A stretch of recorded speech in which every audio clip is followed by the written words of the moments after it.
দেখলাম মানে আমি ফ্লাই করে যেতেছিলাম হেথ্রো এয়ারপোর্টে লন্ডনে। যখন আমি ইংল্যান্ডের সীমানায় ঢুকে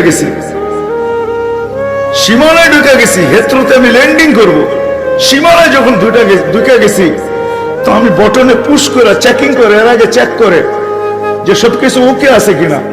তো আমি বটন চেক করতে যেয়ে দেখি আমার চাক্কা নামবে না, কিন্তু আমার কাছে ফুয়েলও নেই যে আমি ফিরত যাব, কারণ আমি 9 ঘন্টা ফ্লাই করে আসছি, 18 ঘন্টার ফুয়েল আমার কাছে নাই।